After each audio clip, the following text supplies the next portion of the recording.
একটা বাংলা নাম ঝগড়াটি বেগম, একটা বাংলা নাম আর একটা আরবি নাম যোগ করে দিচ্ছে, ফালতু জিনিস। বেটা পুরোটাই আরবি রাখ, ঠিক কিনা? বাংলা কি? বাংলা কোনো ভাষাই না ওইভাবে যদি আমরা ধরি। বাংলা হলো একটা সংমিশ্রণ, বাংলার অরিজিনালিটি বলতে কিছুই নেই। আমাদের দেশে যিনারা বাংলার জন্য চোখের পানি ফেলেন তিনারা পালন করেন 21শে ফেব্রুয়ারি। এটাও তো বাংলা, কি বলেন? 21শে ফেব্রুয়ারি বাংলা না? বিরাট বাংলা এটা। বাংলা দিবসটাই ওনারা বাংলা করতে পারলেন না, এত বড় দরদি বাংলার জন্য। অফিস আদালতে এখন কোন ভাষা চলে? কথা বলেন। ব্যাংকগুলোতে কোন ভাষা? ইংরেজি। বাংলার জন্য কি দরদ! বাংলাকে ভালোবাসলে আমরাই বেশি ভালোবাসি, আমরা যারা মাদ্রাসায় পড়ি, ঠিক কিনা? স্কুল কলেজগুলোতে বাংলা ভাষা আছে না নাই? আবার বিশ্ববিদ্যালয়ে গেলে ইংরেজি ভাষা বেশি না বাংলা বেশি? ইংরেজি ভাষা বেশি। যেমন আমি পলিটিক্যাল সায়েন্সে পড়েছি ঢাকা ইউনিভার্সিটিতে। আমার ক্লাস টিচার প্রথম দিন এসে বললেন, my dear student, I am very proud of you. আমি বলছি, শাট আপ স্যার, বাংলা কথা বলবেন। এই চত্বরে বাংলার জন্য ছেলেরা রক্ত প্রবাহিত করেছে, ইংরেজি বলতে পারবেন না। স্যার বললেন, it's a political science class. আমি বললাম, নো, ইটস এ রাষ্ট্র বিজ্ঞান ক্লাস। লাগলো ঠেলাঠেলি। কইলো, বাবা তুমি বাংলার প্রতি দরদ রাখো ঠিক, কিন্তু বাংলা ভাষায় রাষ্ট্রবিজ্ঞানের কোনো বই নেই। আমি বললাম, বই না থাকলে বাংলা আপনারা অনুবাদ করেন, তাহলে আমরা সেই বই পাবো, ঠিক কিনা? এজন্য ভাষার জন্য দরদ আমাদের থাকবে, কিন্তু সবচেয়ে বেশি মুসলমানদের দরদের ভাষা কোনটি? আরো জোরে বলেন। কবরের ভাষা কি? আল্লাহর ভাষা কি? কোরআনের ভাষা কি? জান্নাতের ভাষা কি? বিশ্বনবীর ভাষা কি? আরবি। আলহামদুলিল্লাহ বলেন। আমরা যখন নামাজে দাঁড়াই কোন ভাষা ব্যবহার করি? নামাজে বাংলা আছে নাকি? পুরোটাই আরবি, পুরোটাই আরবি। কিন্তু যেহেতু নিজে সব সময় পড়ে, কয় যে নামাজ রোজাই শুধু বাংলাতে করি আর সব আরবিতে। সৌদি আরব গেছে এক ছেলে, কেমন ছিল? কয় সাংঘাতিক ব্যাপার, ঝগড়াঝাটি সব হয় আরবিতে, কিন্তু শুধু নামাজ রোজা হয় বাংলায়। নামাজ রোজা কি বাংলায় নাকি? ওইটা বুঝে দেখে মনে করছে এটাই বোধহয় বাংলা। বিশ্বনবী সাল্লাল্লাহু আলাইহি ওয়াসাল্লাম মুআজ রাদিয়াল্লাহু আনহুকে ডাকলেন, ডেকে বললেন, তোমার কাছে কি আমপারার সূরাগুলো ছিল না? এই যে মুসল্লিরা সেখানে নামাজে কষ্ট পেয়েছে, তুমি কি এগুলো দেখো নাই? বিশ্বনবী সাল্লাল্লাহু আলাইহি ওয়াসাল্লাম এই নসিহত তিনাকে করলেন, আর বললেন, ইনফিতার পড়বা, সূরা জিলজাল পড়বা, আবার বললেন সূরা আবাসা পড়বা। সূরা আমপারার সূরাগুলো তিনি লেখট করলেন। এই সূরাগুলো যদি কোন অসুস্থ লোক থাকে, সেখানে এই সূরাগুলো দিয়ে নামাজ শেষ করলে খুশি হবেন কে? ইসলাম সবার স্বার্থ দেখে, ঠিক কিনা? একজন বৃদ্ধ সাহাবী হুজুরের কাছে এসে বললেন, ইয়া রাসূলুল্লাহ, আমাকে একটা সূরা দেন যেটা আমি সব সময় পড়তে পারবো। রাসূল সাল্লাল্লাহু আলাইহি ওয়াসাল্লাম বললেন, তুমি পড়ো, আলিফ লাম মিম দিয়ে যে সূরা শুরু হয়েছে সেগুলো তুমি পড়ো। বৃদ্ধ সাহাবী রাদিয়াল্লাহু আনহু বললেন, আমার জিহ্বা মোটা হয়ে গেছে, আমি এই আলিফ লাম দিয়ে শুরু হওয়া সূরাগুলো পড়তে পারবো? আল্লাহর হাবিব সাল্লাল্লাহু আলাইহি ওয়াসাল্লাম বললেন, হামিম সিজদা দিয়ে যেই সূরা শুরু হয়েছে সেগুলো পড়েন। তিনি বললেন, এগুলো আমি পড়তে পারবো? এবার আল্লাহর হাবিব বললেন, সাব্বাহা ইউসাব্বিহু দিয়ে যেই 5টা সূরা শুরু হয়েছে, সূরাতুল মুসাব্বিহাত যেগুলো, সেগুলো তুমি পড়ো। তিনি বললেন, এগুলো আমি পড়তে পারবো না। আমরা হলে বলতাম, মিয়া যা খুশি তা পড়ো, কিন্তু বিশ্বনবী সাল্লাল্লাহু কোনো রাগ নাই, কোন রাগ। চিন্তা করতে লাগলেন, চিন্তা করে এবার হুজুর সাল্লাল্লাহু আলাইহি ওয়াসাল্লাম পড়া শুরু করলেন, ইযা যুলজিলাতিল আরদু জিলজালাহা ওয়া আখরাজাতিল আরদু আসকালাহা ওয়া ক্বালাল ইনসানু মা লাহা। সাহাবী রাদিয়াল্লাহু আনহু চেহারা চাঁদের মতো উজ্জ্বল হয়ে গেল। তিনি বললেন, হুজুর, এত সুন্দর সূরা আপনি আমাকে বাছাই করে দিয়েছেন, আপনি আমাকে সম্মান দিয়েছেন, আল্লাহ যেন আপনার সম্মান আরো বাড়ায়া দেয়। এই সূরা হলো বৃদ্ধদের সূরা। কার সূরা? যাদের জিহ্বা মোটা হয়ে গেছে। পান খাইলে জিহ্বা পাতলা থাকে না মোটা হয়? হ্যাঁ, বেশি মোটা না কম? আর পানের সাথে যারা জর্দা শরীফ খান তাদের তো আর কথাই নেই। জর্দা না খায় বিড়ি খান, জর্দার জায়গায় গাঁজা খান, কারণ জর্দা এবং বিড়ি, গাঁজা এগুলো একই জিনিস। আরো আস্তে কোন ঠিক? কিন্তু জর্দাটা মজা লাগে কেন? একটু ঘ্রাণ থাকে, মুখ থেকে একটু সুঘ্রাণ বের হয়, কিন্তু এটার এফেক্ট এত ক্ষতিকর, বিড়িও এত ক্ষতি করে না, জর্দা চাবিয়ে খেলে শরীরের যত ক্ষতি হয়। এজন্য আজকে হার্টের রোগীর কাছে, ডাক্তারের কাছে গেলেই প্রথম ডাক্তার জিজ্ঞেস করে যে কি দাঁত দেখান। দাঁত দেখাইলে যখন দেখে যে দাঁত মিয়া দাঁতের উপর বসে আছে, কয় যে কি জর্দা খান? জর্দা খেলে আগে জর্দা বন্ধ করে আসেন, তারপরে হার্টের চিকিৎসা করব। আগে সাদা বন্ধ করে আসেন, তারপরে চিকিৎসা করব। আল্লাহ এগুলো থেকে আমাদেরকে হেফাজত করুন। বিশ্বনবী সাল্লাল্লাহু আলাইহি ওয়াসাল্লাম বললেন, কিয়ামতের চিত্র যদি কেউ দেখতে চায়, 7-8টা সূরার কথা বলেছেন মুহাম্মদ সাল্লাল্লাহু।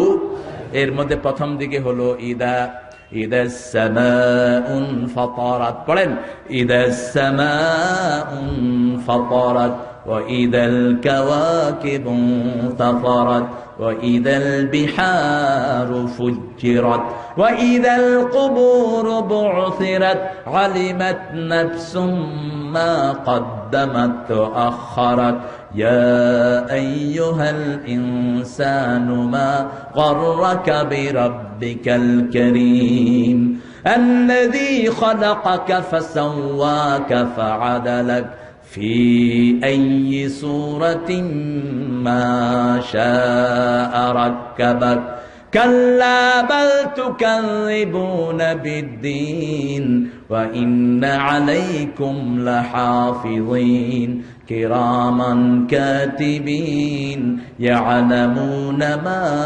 تفعلون। এই পর্যন্ত আজকে আমরা পড়ি, আমরা এই সূরা থেকে আলোচনা করি। আল্লাহ তৌফিক দান করুন। কোরআন মানতে রাজি আছেন তো?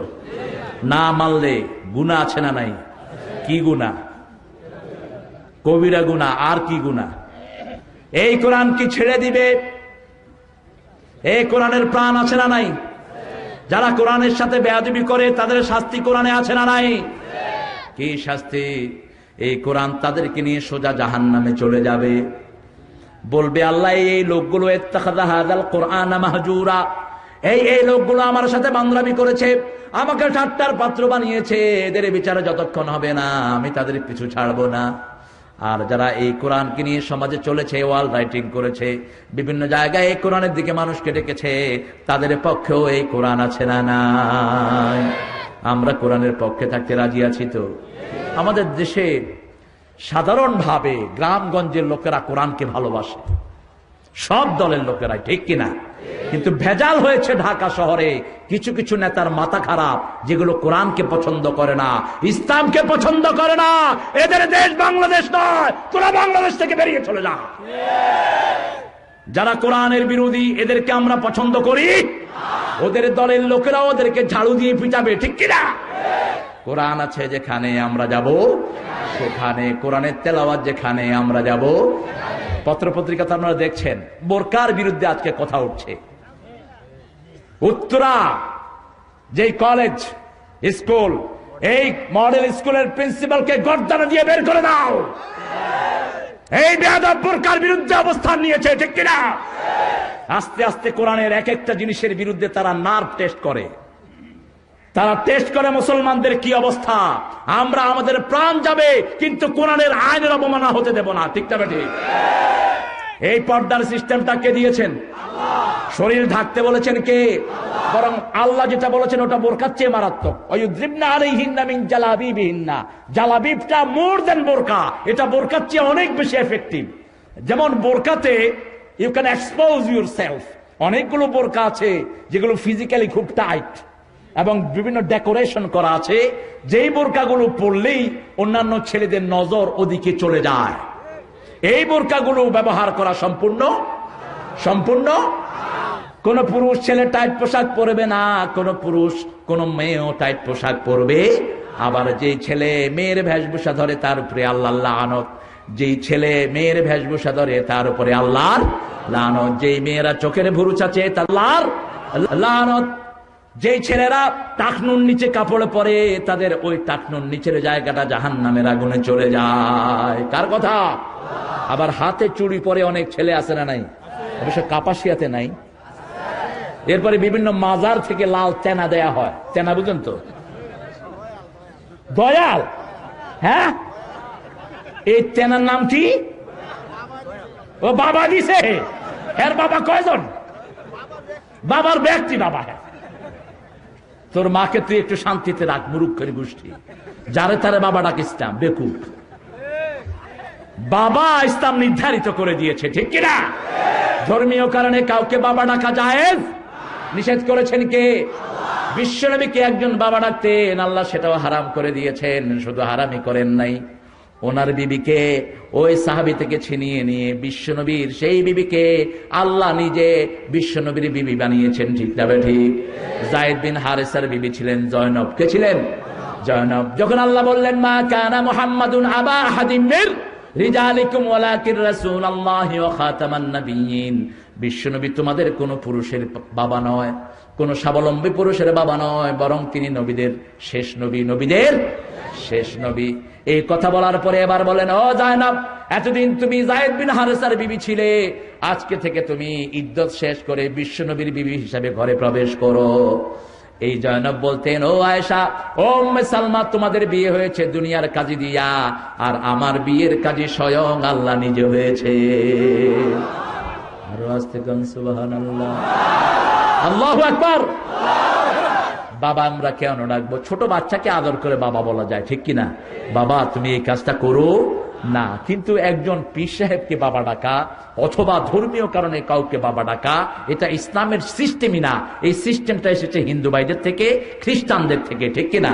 তারা বলে ঠাকুর বাপ, ঠাকুর মা, ওরা বলে ফাদার। ফাদারের বাংলা কি? এখন বাবা বলে দয়াল বাবা রে, দয়া করো আমারে। আমি চট্টগ্রাম গিয়ে দেখি এক গ্রুপ ছেলে পেলে এরকম নাচতেছে, দয়াল বাবা রে। তো আমি এয়ারপোর্ট থেকে নেমে যখন দেখলাম যে এরা গানগুলো গাচ্ছে, আমি থেমে গেলাম। আমি বললাম, দয়াল বাবা রে, তোর বাবা কোথায়? বাবা হরে, বাবা মরি গিয়ে গই। তো মরা বাবারে ডাকোস কেন? তোর বাপে তোদেরকে দেয় না, আল্লাহ দেয়। কে দেয়? তোর বাবারে দিছে কে? ছেলেগুলো আমার মুখের দিকে তাকিয়ে রয়েছে, কয় অনে হন মানে আমি কে? আরো দুইটা কয় নসিনত দে না, নরসিদ না, থারেপ মনা, থারেপ মনা। আমি বললাম এটাকে ঘুরিয়ে দাও, আমরা যেখানে শিরক আছে সেটাকে আমরা তৌহিদ বানাবো, ঠিক কিনা? শিরককে উৎপাটিত করে ফেলবো। শিরক আছে যেখানে আমরা নাই সেখানে। কারণ মসজিদে যখন ঢুকি আমরা পড়ি অমা আনা মিনাল মুশরিকিন, শিরকের সাথে আমার কোনো সম্পর্ক। আমি বললাম যদি আল্লাহ ছাড়া অন্য কারো কাছে চাও তোমাদের কি হবে? ছেলেগুলো বলল শিরক হবে। কারণ শিরকের জ্ঞান সবাইকে দান করেছেন কে? ফাআলহামাহা ফুজুরাহা ওয়া তাকওয়াহা। প্রত্যেক মানুষের মধ্যে তাকওয়া আছে, গুনাহগারিও। এমন কোন মানুষ পৃথিবীতে নেই যার সবই খারাপ, ভালো আছে খারাপও আছে। এজন্য কোন মানুষকে টোটালি খারাপ বলা শরীয়ত নিষেধ করেছে। কোন মানুষকে, কোন এলাকাকে খারাপ বলে গালি দেওয়াও নিষেধ করেছেন মুহাম্মদ সাল্লাল্লাহু।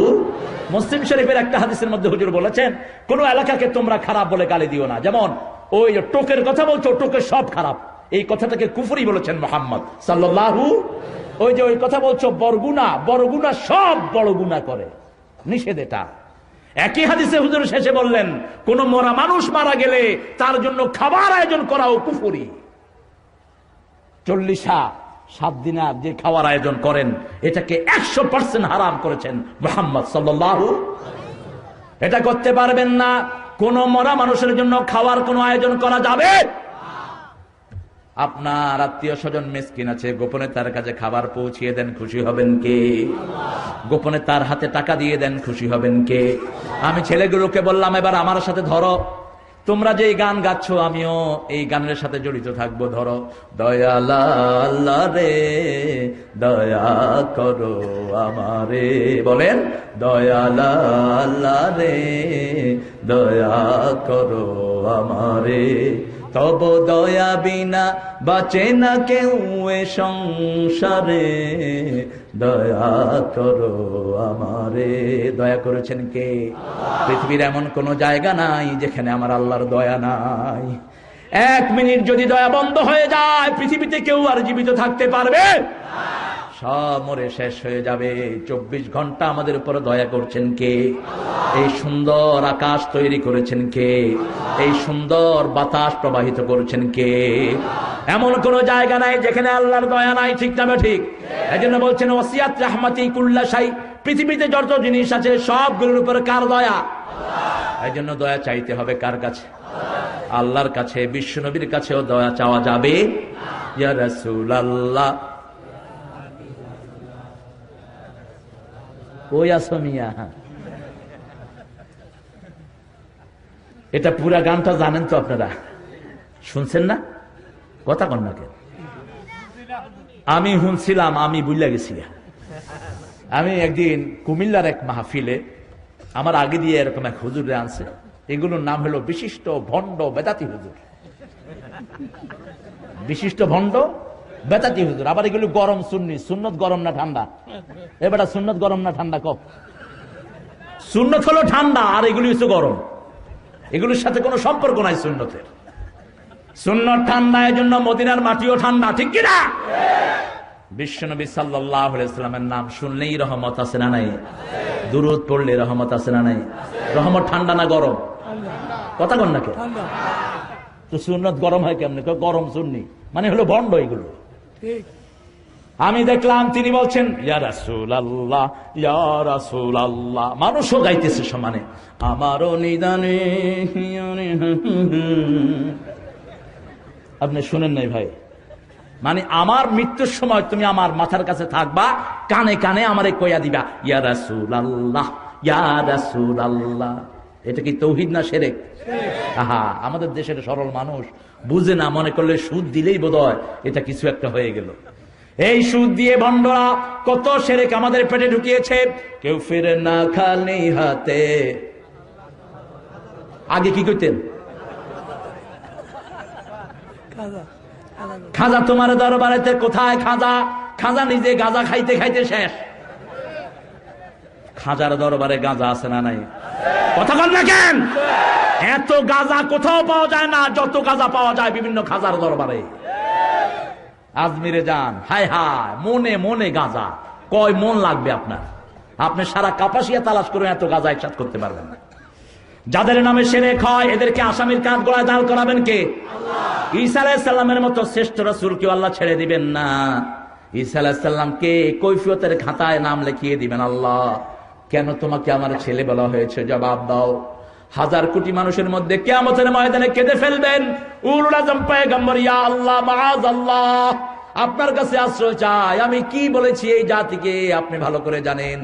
আমি বলেছি ইন্নী রাসূলুল্লাহি ইলাইকুম মুসাদ্দিকাল লিমা বাইনা ইয়াদাইয়া মিনাত তাওরাত ওয়া মুবাশশিরাম বিরাসূলিন ইয়াতি মিন বাদি ইসমুহু আহমদ। ফালাম্মা জাআহুম বিল বায়িনাত ক্বালু হাযা সিহরুম মুবিন। আমি তাদেরকে বলেছি আমি কোন আল্লাহর ছেলে নই, আমি হলাম আল্লাহর গোলাম। আমি আল্লাহর কি? আমি আল্লাহর রাসূল। আমার পরে আরেকজন রাসূল আসবেন, ইয়াতি মিন বাদি ইসমুহু আহমদ। আমার পরে আরেকজন আসবেন, তিনি হলেন আহমদ। সুবহানাল্লাহ। কিন্তু খ্রিস্টান জগৎ বিশ্বনবী সাল্লাল্লাহু আলাইহি ওয়াসাল্লামের আগে ঈসা আলাইহিস সালামকে আল্লাহর বেটা বানিয়েছেন, সেজন্য ওনাকে আসামের কাঠ গলায় কৈফিয়ত চাইবেন কে? আল্লাহ চাইবেন। এজন্য শিরক আছে যেখানে আমরা নাই, সেখানে তৌহিদ আছে যেখানে আমরা আছি। আল্লাহ দলিল দিচ্ছেন, কেন তোমরা আমাকে ডাকবা না? ইজা সামাউন ফাতারাত, এই আকাশ বানিয়েছেন কে? আবার ভেঙে দিবেন কে? ইজা সামাউন ফাতারাত, যখন আকাশ বিদীর্ণ হয়ে যাবে। ওয়াইদাল কাওয়াকিবুন তাসারাত, আকাশ যদি নড়বড়ে হয়ে যায় তারা থাকবে? তারা থাকবে? জমিনে যদি ভূমিকম্প হয় গাছ থাকে? কারণ জমিনের উপর গাছগুলো দাঁড়িয়ে আছে, ঠিক না ঠিক? জমিন লড়বে, গাছও। এজন্য আল্লাহ বলছেন ইযা যুলজিলাতিল আরদু জিলজালাহা ওয়া আখরাজাতিল আরদু আসকালাহা ওয়া ক্বালাল ইনসানু মা লাহা। প্রচন্ড ভূকম্পনে যখন জমিনকে আমি নাড়িয়ে দেব, জমিনের ভারী জিনিসগুলো সব বেরিয়ে আসবে। জমিন যখন ফেটে যাবে জিনিস তো বের হবেই, ঠিক না ঠিক? এই পিলারটা উপড়ে ফেললে পিলারের গোড়ায় যেগুলো আছে বের হবে না? কথা বল না কেন? পিলারের গোড়ায় যদি কেচ্চো থাকে, কেচ্চো কয়তো? কেচ্চা, কেঁচো, আরো পোক টোক যেগুলো আছে এগুলো বেরিয়ে আসবে। তো আল্লাহ বলছেন আমি যখন আকাশটাকে বিদীর্ণ করে ফেলবো তখন তারাগুলো ছিটকে পড়বে, আর তারা যদি জমিনে পড়ে থাকবে জমিন? কথা বলেন না কেন? আজকের বিজ্ঞান বলছে যে তারাটা দেখা যায় না, সবচেয়ে ছোট্ট যেই তারাটি, সেই তারা সাইজ হলো 13 লক্ষ পৃথিবীর চেয়ে বড়। এরকম আকাশে হাজার কোটি তারা আছে না নাই? আবার আল্লাহ বলছেন মাওয়াকিউন নুজুম, স্টার ফল, তারাগুলো আকাশে একটা গর্তের মধ্যে পড়ে যায়। বিজ্ঞানের ভাষায় যাকে বলে ব্ল্যাক হোল। কি বলে? Black hole. আল্লাহ বলছেন মাওয়াকিউন নুজুম। মাওয়াকি মানে যেটা ওয়াকে হয়, অর্থাৎ যেটা পড়ে যায়, তারাগুলোর যেখানে পড়ে সেটার নাম হলো মাওয়াকিআইন নুজুম। আকাশে অনেকগুলো কালো গর্ত আছে, যেমন রাস্তা দিয়ে চললে আমাদের অনেক ছোট ছোট গর্ত আছে না নাই? এই গর্তের ভিতরে কি থাকে? সাপও থাকে, ব্যাঙও থাকে। আবার যখন মানুষ এটার ভিতরে হাত দেয়, কামড়ও খাইতে পারে, ব্যাঙও ধরতে পারে। আকাশের মধ্যে এরকম গর্ত আছে যেগুলোতে তারা ঢুকে। কি ঢুকে? তারা ঢুকে। এই গর্তগুলো শত শত তারা এক একদিন খেয়ে ফেলে। আপনারা আকাশের দিকে তাকালে দেখবেন হঠাৎ করে একটা তারা দৌড় দিয়েছে, আর খুঁজে পাওয়া যায় না। ওটা কোথায় পড়ছে? ওই ব্ল্যাক হোলে পড়েছে। তাহলে আকাশটা কত বড়! আল্লাহু আকবার! এই আকাশ যদি ভেঙে পড়ে দুনিয়ার সব কিছু তছনছ হয়ে যাবে, কিন্তু মুমিনের কোনো ক্ষতি আল্লাহ করবেন না। সেই মুমিন হতে আপনারা রাজি আছেন তো? শুধু মানুষগুলো বলবে, কাফেররা বলবে মালাহা, কি হচ্ছে? আর মুমিনরা বলবে ইয়া ওয়াইলানা। পড়েন, ইয়া ওয়াইলানা মান বা'আসানা মিন মারকাদিনা হাযা মা ওয়াদার রহমান ওয়া সাদাকাল মুরসালুন। আফসোস, আমার আরামের ঘুম ভাঙিয়ে দিল কে? এরপরে মুমিনরাই বলবে এটা তো সেই দিন যেই দিনের ব্যাপারে কথা বলেছেন কে? কিয়ামতের কথা কোরআন শরীফে আছে না নাই? সিংহা ফুক দেওয়ার কথা আছে না নাই? যারা কোরআন পড়ে না এরকম লোক আমাদের দেশে আছে না নাই? বাড়ছে না কমছে? না, কমছে। যেগুলো কোরআনের বিরুদ্ধে কথা কয় এগুলো চুরি করে কোরআন পড়ে, যেগুলো নামাজের বিরুদ্ধে কথা কয় এগুলো চুরি করে মসজিদে যায়। আমি নাম করা এক নাস্তিক, নাম বলবো না আপনাদের এখানে, আমি গত 1 মাস আগে দেখি যে এক জুমা মসজিদে সে হাজির, মুখে গামছা দিয়ে এরকম বসে রয়েছে। চোখ দেখে আমি বললাম, এই নামাও, কাপড় নামাও। কি খবর চাচা? কয় খবর খুব ভালো। আপনি মসজিদে কেন? আপনি না মসজিদের বিরুদ্ধে কথা কন, মসজিদের আজান শুনলে আপনাদের নানি কি শোনা যায়, আপনি মসজিদে কেন? কয় শোনেন, ওগুলো কই পয়সার জন্য, মসজিদে না আসলে কবরে জায়গা হবে না। আমার লগের নাস্তিক 2-3টা মহিলা গেছে গা, আমিও মরণের লাইনে আছি। কবরে গেলেই নামাজের দরকার আছে না নাই? মৃত্যুর জন্য প্রস্তুতির দরকার আছে না নাই? সেই প্রস্তুতি নিতে হলে কিসের কাছে আসতে হবে? যারা কোরআনের বিরুদ্ধে অবস্থান নিয়েছেন, কোরআন তাদেরকে ধরে ধরে জাহান্নামে নিয়ে যাবে। আলেমদের গায়ে যারা হাত তুলেছ, মসজিদের মুসল্লির গায়ে যারা হাত তুলেছ, এই নামাজ তাদেরকে জাহান্নামে পাঠাবে, ঠিক কিনা? আর নামাজীদেরকে নামাজ কবরে হেফাজত করে দিবে, ঠিক না? ঠিক। কবরে রাখলে কবর চাপা দিতে আসে বিশ্বনবীর এক বর্ণনা, চারিদিক থেকে কবর চাপা দেয়। লোকটি যেই হোক, মাথার কাছ থেকে দেয়, পায়ের কাছ থেকে, ডান দিক থেকে, বাম দিক থেকে, মাথার কাছে কোরআন বসে থাকে। যখনই মাটি চাপা দিতে আসে,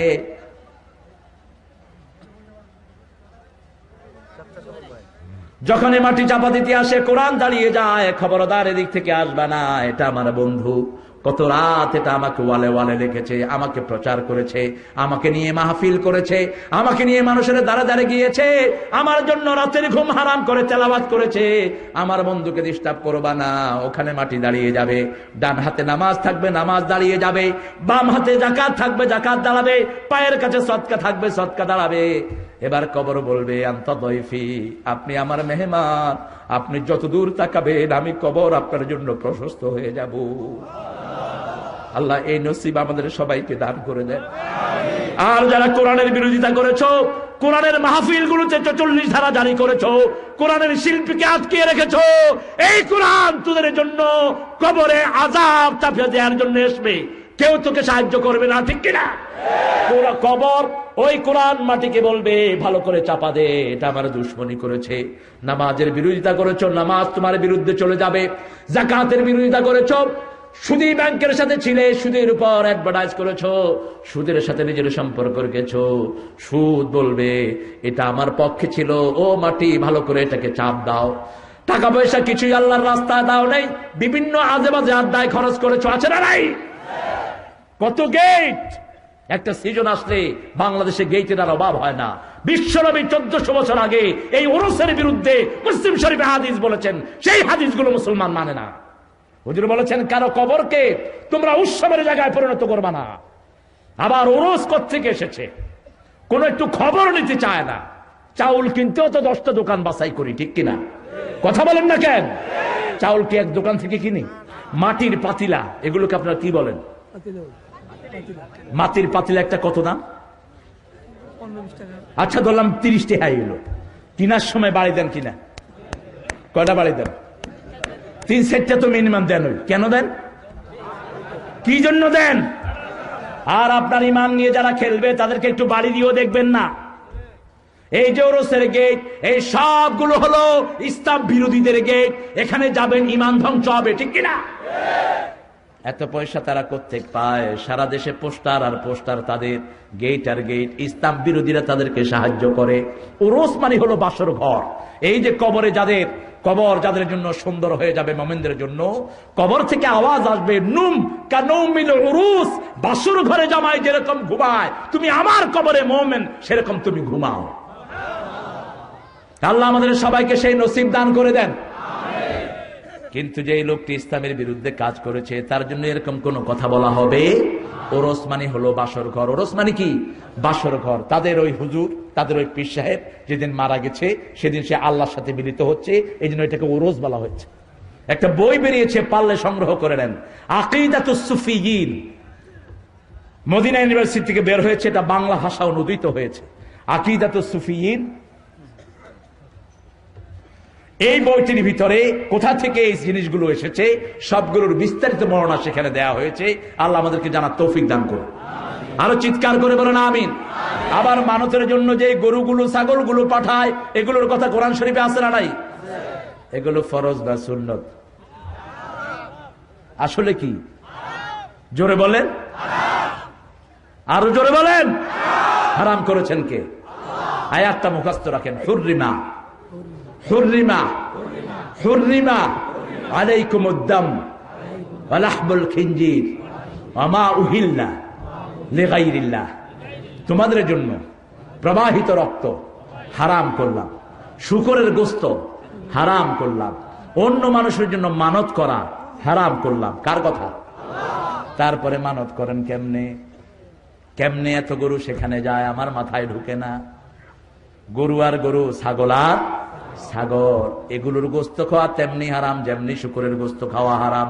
আল্লাহ আমাদেরকে বুঝার তৌফিক দান করুন। ইদাস সামাউন ফাতারাত ওয়া ইদাল কাওয়াকিবুন ওয়া ইদাল বিহারু ফুজ্জিরাত। যদি তারা একটা সাগরে পড়ে, সাগরের উপায় থাকবে? কথা কন না কেন? একটা পুকুরের পানিতে যদি বড় একটা ঢিল পড়ে, পানি কি হবে? পানি উপরে উঠে যায়। যত বড় ঢিল তত উপরের দিকে পানি উঠে, ঠিক কিনা? এত বিশাল তারা যখন সাগরে পড়বে, সাগরের পানি কোথায় যাবে? সব উদ্গৃহীত করে সারা দুনিয়া সয়লাভ করে দিবে, ঠিক কিনা? ওয়াইদাল কুবুর বুসিরাত, সেদিন কবরের মানুষগুলোকে সব বের করে দিবেন কে? বিশ্বনবী সাল্লাল্লাহু আলাইহি ওয়াসাল্লাম বলছেন, ঊর্ধ্বশ্বাসে খতনাবিহীন অবস্থায় সব নারী পুরুষ দৌড়াতে থাকবে একদিকে। আল্লাহ সেই দিন আমাদেরকে আরশের ছায়া তলে ছায়া দান করে দিয়ে, তার জন্য 7টা কাজের দরকার আছে না নাই? কার কথা? আল্লাহর কথা বলেছেন মুহাম্মদ সাল্লাল্লাহু আলাইহি ওয়াসাল্লাম। আবার যারা কোরআনের জন্য একত্রিত হয়েছেন, কোরআনের জন্য আলাদা হয়েছেন, তাদেরকেও আরশের ছায়া তলে ছায়া দান করবেন কে? আমরা এখানে এসেছি কিসের জন্য? আলহামদুলিল্লাহ বলেন। আহারে, কত দূর থেকে মায়েরা আসে, আমরা তো পুরুষেরা খালি হাতে চলে আসি।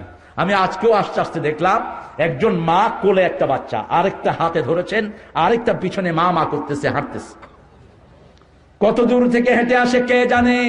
আল্লাহ যে দেশের মানুষেরা এত তোমার কোরআনকে ভালোবাসে, সেই দেশে একটিবারের জন্য তুমি কোরআন কায়েম করে দাও। আরো চিৎকার করে বলেন আমিন। কোরআন আছে যেখানে শান্তি আছে, মসজিদে কোরআন আছে শান্তি আছে না নাই? একই কাতারের মধ্যে সব দলের লোক আছে না নাই?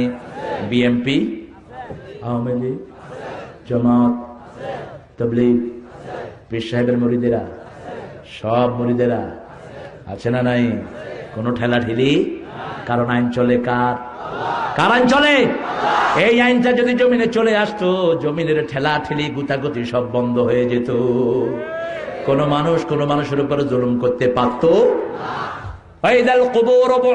কবর থেকে সব মানুষগুলো বেরিয়ে আসবে। আলিমাত নাফসুম মা কদ্দামাত ওয়া আখারাত, আগে যা করেছে পরে যা করেছে সব জানিয়ে দিবেন কে?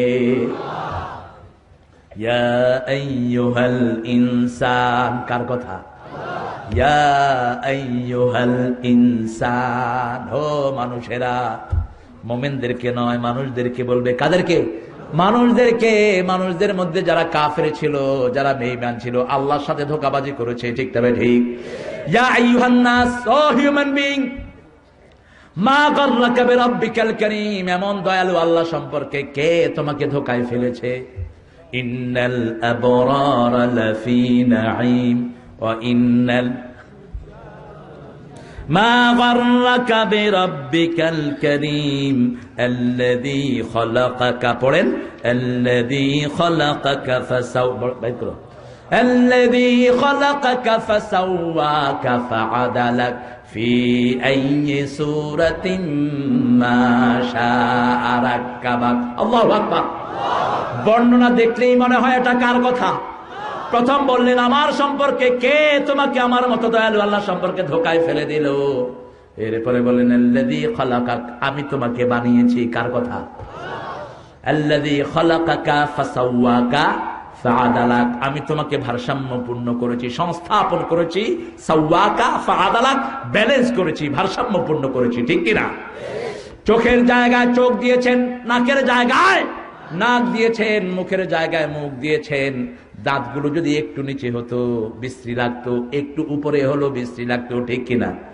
এই যে চোখ দুইটাকে আদল করলেন কে? দুইটাকে সমান্তরালে রাখলেন কে?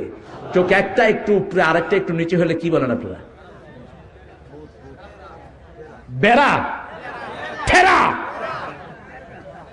তেগড়া, তাকায় ওদিকে, তাকাইছে ওদিকে, এরকম লোক আছে না নাই? এ দেখেন সারা মুখ সুন্দর, শরীর সুন্দর, কিন্তু যখনই এরকম তাকায় মানুষ কয় এই ট্যাগরার লগে মাইয়া বিয়া দেব না, ঠিক না? ঠিক। সব ভালো, হাত দুটি সুন্দর, কিন্তু হাত একটা নিচে আর একটা উপরে, লোকটা এরকম বাঁকা হয়ে থাকবে। আবার পা দুইটা সমান, একটু উঁচু নিচে হলেই লাফালাফি আছে না নাই? বাংলাদেশের এক পয়সাওয়ালা, নাম বলবো না আমি, এয়ারপোর্টে দেখি যে এরকম এরকম করতেছে। তা আমি বললাম আপনি নাচেন কেন? কি হয়েছে আপনার? নাচি না, আমার পায়ের নিচে ফোঁড়া উঠছে, এই ফোঁড়ার কারণে পা দুইটা সমান্তরালে ফেলতে পারি না। এখন মনে হচ্ছে লোকটা নাচতেছে এরকম। এত সুন্দর করে বানিয়েছেন কে? এই সুন্দর করে বানানোর একটাই কারণ, ইবাদত করতে হবে কার? আল্লাযী খালাকাকা ফাসাওয়াকা ফাআদালাক ফি আইয়ি সূরাতিন মা শাআ রাক্কাবাক, চেহারাগুলো দিয়েছেন কে? এজন্য মাথায় চুল পড়ে গেলে আলগা চুল লাগানো জায়েজ নাই। আলগা চুল লাগায় সে মনে করতে চায় যে আল্লাহ আমার চুলগুলো নিয়ে আমার অসুন্দর বানায় দিছে, আমি সুন্দর থাকুক। আলগা চুল লাগানো জায়েজ, যা দিয়েছেন সেটাই সুন্দর, ঠিক না? ঠিক। চুল যায় তো আমাদের কারণে, মাথা একটু খুশকি হয়েছে, এটা দিয়ে আপনি ন্যাচারাল কিছু ঔষধ ব্যবহার করেন, যেমন খৈল ব্যবহার করতে পারেন, মাথায় তেল দিতে পারেন, কিন্তু সেটা না দিয়ে ডাক্তারের কাছে যায়, ডাক্তার লিখে দিল অল ক্লিয়ার ব্যবহার করবেন, অল ক্লিয়ার। 2 সপ্তাহ এটা ব্যবহার করার পর চুল যা ছিল সেটাও শেষ, অল ক্লিয়ার। এরপরে ডাক্তারের কাছে গিয়ে বললো, ডাক্তার কি ওষুধ দিছ? ভাই আমার কোনো দোষ নাই, জিনিসটার নামই হলো অল ক্লিয়ার, খুশকিও শেষ, চুলও শেষ। আসলে বিশ্বনবী তেল দিতেন, কি দিতেন? এই জন্য গ্রামে টাক বেশি না, শহরে বেশি? শহরে বেশি। গ্রামে লোকেরা তেল ব্যবহার করে, তেল আছে যেখানে শান্তি আছে। বিশ্বনবী বলেছেন ওয়াদ্দাহানু ফাইন্না ফি তাদহিনে বারাকা, তোমরা তেল মালিশ করো, তেলের ভিতরে বরকত দিয়ে দিয়েছেন কে? আল্লাহ রাব্বুল আলামিন কিয়ামতের দৃশ্য বর্ণনা করছেন। বিশ্বনবী সাল্লাল্লাহু আলাইহি সাল্লাম বললেন, যখন কবর থেকে সব বেরিয়ে আসবে, কিয়ামতের ময়দানে সবাই থাকবে, দক্ষিণ দিক থেকে একটা হালকা বাতাস আসবে, আসার সাথে সাথে প্রত্যেকের আমলনামা তার হাতে পৌঁছে যাবে। যার ডান হাতে আমলনামা পৌঁছবে, বিনা হিসাবে আল্লাহ তাকে জান্নাত দান করে দিবেন। কার কথা? কার কথা? আল্লাহ বলছেন ও আম্মা, পড়েন, ও আম্মা মান উতিয়া কিতাবাহু বিয়ামিনিহি ফাসাউফা ইউহাসাবু হিসাবান ইয়াসীরা ওয়া ইয়ানকালিবু ইলা আহলিহি মাসরুরা। আমি যার ডান হাতে আমলনামা দেব, বিনা হিসাবে আমি তাকে জান্নাত দিয়ে দেব। এই আয়াতটা পড়ে দোয়া করতেন মুহাম্মদ সাল্লাল্লাহু আল্লাহুম্মা আল্লাহুম্মা হাসিবনি হিসাবান ইয়াসীরা, আল্লাহুম্মা হাসিবনি হিসাবাই ইয়াসীরা। মা আয়েশা রাদিয়াল্লাহু আনহা বলতেন, হুজুর আপনি হিসাবের আয়াত আসলে কাঁদেন কেন? যেমন সূরা বাকারার শেষ আয়াত পড়লে কাঁদতেন। মুহাম্মদ সাল্লাল্লাহু লিল্লাহি মা ফিস সামাওয়াতি ওয়া মা ফিল ওয়া ইন তুবদু মা ফি আনফুসিকুম আও তুখফুহু ইউহাসিবুকুম বিহিল্লাহ। এরকম হিসাবের আয়াত হলে বিশ্বনবী কাঁদতেন আর পড়তেন আল্লাহুম্মা হাসিবনি হিসাবাই ইয়াসীরা। কেন এই আয়াত পড়ে পড়ে কেন আপনি এত কাঁদেন? মা আয়েশা রাদিয়াল্লাহু আনহাকে বললেন, ও আয়েশা, এই আয়াত পড়ে আমি কাঁদি এই জন্য আল্লাহ যেন বিনা হিসাবে আমারে মাফ করে দেয়। আল্লাহ যদি কারো হিসাব চায়, হিসাব দেওয়ার ক্ষমতা কারোই। এই জন্য আল্লাহর কাছে সব সময় চাওয়া দরকার বিনা হিসাবে যেন আল্লাহ মাফ করে দেয়। রোজ হাসরে আল্লাহ আমার করোনা বিচার, আল্লাহ করোনা বিচার। রোজ হাসরে আল্লাহ আমার করোনা বিচার, আল্লাহ করোনা বিচার। বিচার চাহে না তব দয়া চাহে এ গুনাহগার, আল্লাহ করোনা বিচার। বলেন আমিন। আরো চিৎকার করে বলেন আমিন। আল্লাহ বলছেন, আমি তোমাকে চেহারা দিয়েছি, যেই চেহারায় আমি সৃষ্টি করেছি কিয়ামত পর্যন্ত দুইজন লোক একই চেহারার হতে পারবে না। একই ঘরের মধ্যে জন্ম, 10 জনের চেহারা 10 রকম করেন কে? কোনো মিলই পাওয়া যায় না। এরকম আছে না নাই? যেমন এক ঘরে সন্তান আসলো প্রচন্ড কালো, আর ভাই হলো প্রচন্ড সুন্দর, কিন্তু দুইজন একই মায়ের ঘরে, আছে না নাই? দেখতে দেখা যায় দুইজন দুই রকম, কিন্তু একই ফ্যামিলিতে দান করেছেন কে? আবার এই হাতের চিহ্নগুলোর মধ্যে কোনো মিল নাই, প্রত্যেকের হাতের মধ্যে আলাদা চিহ্ন দিয়েছেন কে? এই জন্য বহির্বিশ্বে, উন্নত বিশ্বে থাম নেয়, আঙ্গুলের ছাপ নেওয়া হয়, আর আমাদের দেশে আঙ্গুলের ছাপ আমরা নেই না, আমরা সিগনেচার নেই। সিগনেচারটা যে কেউ নকল করতে পারে, কিন্তু হাতের এই ছাপ একজনের আরেকজন কখনো নকল করতে পারে? কিয়ামত পর্যন্ত দুইজনের হাতের চিহ্ন হবে না। এত বড় কারিগরকে আরো চিৎকার করে বলেন। এজন্য হুকুম মানতে হবে কার? আল্লাহ রাব্বুল আলামিন বলছেন, এত কষ্ট করে এত সুন্দর করে আমি তোমাকে সৃষ্টি করেছি। আল্লাহর সৃষ্টি করার জন্য কোনো কষ্টের দরকার নাই, কুন বললেই কি হয়ে যায়? আরো জোরে বলেন, ফায়াকুন হয়ে যায়। সে আল্লাহ বলছেন, গোলাম আমি তোমাকে সৃষ্টি করলাম, ভারসাম্যপূর্ণ করলাম, আমি তোমার সব কিছু তৈরি করে দিলাম। মায়ের পেটে খাবার দিলেন কে? খাবার কোন দিক দিয়ে খেয়েছি? কোন দিক দিয়ে? নাভি দিয়া। কেন নাভি দিয়ে খেলাম? কারণ এই মুখটাকে অপবিত্র করা হয় নাই, কারণ সব সময় যেন গোলাম মাওলার জিকির করতে পারে। এই মুখে কোনো অপবিত্র রক্ত স্পর্শ করে নাই। নাভি দিয়ে সংযোগ করে দিয়ে মুখটাকে হাত বন্ধ করে দিয়ে মুখের উপর স্থাপন করে দিয়েছেন কে? ইংল্যান্ডের একজন ডাক্তার বলেছে, আমি মায়ের প্রেগন্যান্সির অবস্থা দেখে কালেমা পড়ে মুসলমান হয়ে গেছে। আমি বললাম, হাউ ইউ বিকেম মুসলিম? কিভাবে? এক্সপ্লেইন টু মি, আমাকে ব্যাখ্যা করো। 1991 সাল তিনি আমাকে বললেন, have you seen how baby stage in the tummy of mom? মায়ের পেটে বাচ্চাটা কেমনে থাকে তুমি কি কখনো দেখেছো? How could I see it? এটা তো অবিশ্বাস্য, আমি এটা কেমনে দেখবো? তখন আমাদের দেশে আল্ট্রাসনোগ্রাম আসে না, ইংল্যান্ডে তখন এসেছে। তিনি আমাকে নিয়ে গেলেন একটি ক্লিনিকে, নিয়ে গিয়ে বললেন, হ্যাভ এ সিট হিয়ার, আপনি এখানে বসেন, ওই যে একটা টেলিভিশন আছে এখানে আপনি চোখ রাখেন, একটু পরেই দেখবেন এখানে একটা বাচ্চা পানির ভিতরে ভাসছে। আমি তাকিয়ে আছি স্ক্রিনের দিকে, দেখলাম একটু পরে একটা বাচ্চা পানির ভিতরে ভাসছে। ডাক্তার এসে বলল, this is the tummy of mom, এটা হলো মায়ের পেট। এই যে পানিগুলো এটা হলো মায়ের পেটের পানি, ওই যে বাচ্চাটা এটা মায়ের পেটে অবস্থান করছে। তিনি বোতাম ঘুরাচ্ছেন, বাচ্চা কি পজিশনে আছে দেখাচ্ছেন। নারীর সাথে নারীর সংযোগ করে দিয়েছেন কে? দুনিয়ার কোন কারিগর সেখানে ঢুকতে পারে? আল্লাহ এই জায়গাটাকে বলেন ফি কারারিম মাকিন, ফি কারারিম মাকিন, ইন্টেনসিভ কেয়ার। দুনিয়ার কোন ধুলাবালু সেখানে ঢুকতে পারে না। তিনি আমাকে বলছেন, ইমাম, I was looking for a first his position in the tummy of mom. আমি এটা খুঁজতেছিলাম মায়ের পেটে বাচ্চা কোন পজিশনে থাকে। আমি আমাদের চার্চে গেলাম, সেখানে সমাধান পেলাম না। হিন্দু ভাইদের মন্দিরে গেলাম, সেখানে সমাধান পেলাম না। সিনাগকে গেলাম, সেখানে সমাধান পেলাম না। ইহুদিদের প্যাগোডায় গেলাম, সেখানে সমাধান পেলাম না। আমি একদিন মসজিদে যাই, মসজিদে গিয়ে দেখি মায়ের পেটে বাচ্চা যেভাবে থাকে মসজিদের মুসল্লির সাথে তার মিল হয়ে যায়।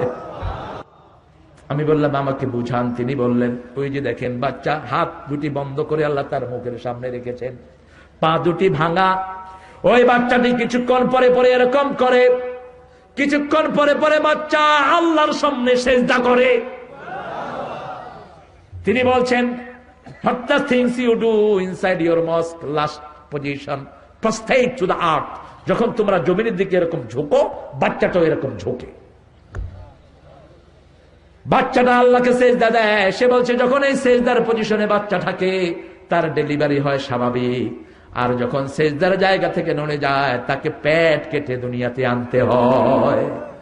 এই জায়গা দেখি আমি পড়ে নিলাম লা ইলাহা ইল্লাল্লাহু মুহাম্মাদুর রাসূলুল্লাহ সাল্লাল্লাহু।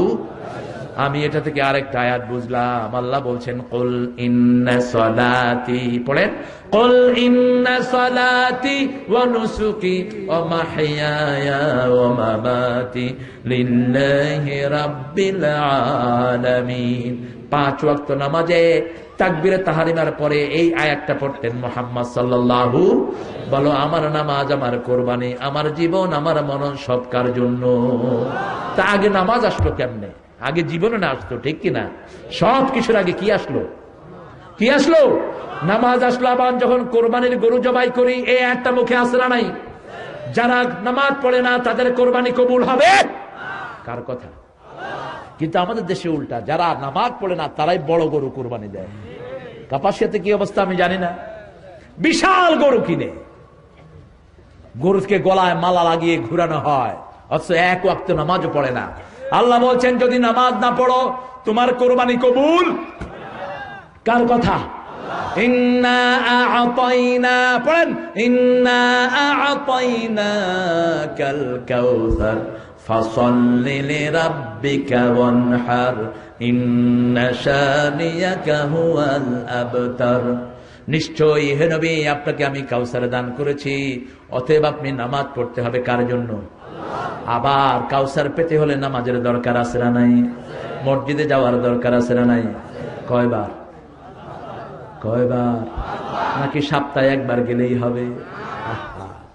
সাপ্তাহিক মুসল্লি শুধু জুমার দিন যায়, এরকম বেশি না কম? শুধু জুমার দিন যে মুসল্লিগুলো মসজিদে যায় এরা যদি 5 ওয়াক্ত নামাজে মসজিদে যেত, বাংলাদেশে এখন মসজিদের সংখ্যা 3.5 লাখ, আরো 10 লাখ বানালেও মসজিদ খালি থাকতো, ঠিক কিনা? আরো 10 লাখ বানালেও মসজিদ ভরে থাকতো, ঠিক না? ঠিক। শুধু একদিন জুমার নামাজে যায়, বাকি দিনগুলোতে আর কোনো খবর। আমরা 5 ওয়াক্ত নামাজ পড়বো, রাজি আছেন তো? রাজি আছেন তো? নামাজ যারা পড়ে না, বেনামাজির দল যারা করে তারা জাহান্নামী। আপনি নামাজ পড়লেন কিন্তু আপনার নেতা বেনামাজি, আপনার নামাজ কবুল হবে না। কারণ আপনি যেই দল করেন সেই দল হিসাবে আপনাকে কিয়ামতে উঠাবেন কে? নামাজে আর কতক্ষণ থাকি? বেশি সময় তো দলের ভিতরে যায়, ঠিক না বেঠিক? কথা কন না কেন? নামাজে আর কতক্ষণ থাকি? 15 মিনিট, 20 মিনিট। বেশি সময় থাকি নেতার পিছনে। নেতা আছে যেখানে, আমরা আছি নেতা গোরস্থানে। ঠিকই বলছে, ওই যে কইতেছে নেতা গোরস্থানে, তুমি কোন হানে? এই জন্য কওয়া দরকার কোরআন হাদিস যেখানে, আমরা আছি। 5 ওয়াক্ত নামাজ আর ছেড়ে দেব না। কোন বেনামাজি নেতাকে আমরা মানবো? রাজি আছেন? হাত তুলে দেখেন আল্লাহকে কারা কারা রাজি আছে।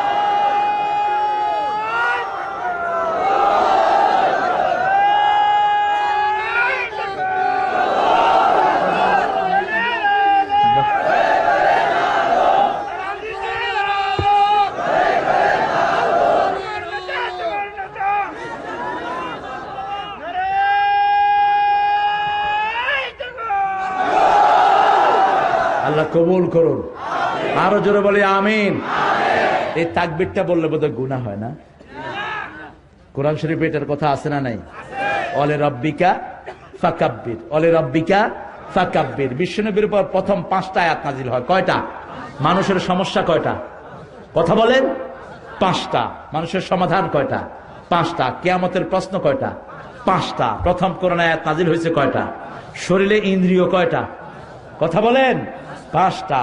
এরপরেই যে 5টা আয়াত নাজিল হয় সেটার তৃতীয় কথা হলো ইয়া আইয়ুহাল মুদ্দাসসির কুম ফাআনজির ওয়া রাব্বাকা ফাকাব্বির। বড়ত্ব বর্ণনা করতে হবে কার? এখন বেদাতীরা আরেকটা জিনিস সেটার সাথে বানিয়েছে, নারায়ে রিসালা ইয়া রাসূলুল্লাহ। এটা এদিকে ঢুকছে কিনা আমি জানি না, বহু জায়গায় ঢুকছে। এটার সাথে ইসলামের কোন সম্পর্ক। একজনের বড়ত্ব বর্ণনা হবে, তিনি কে?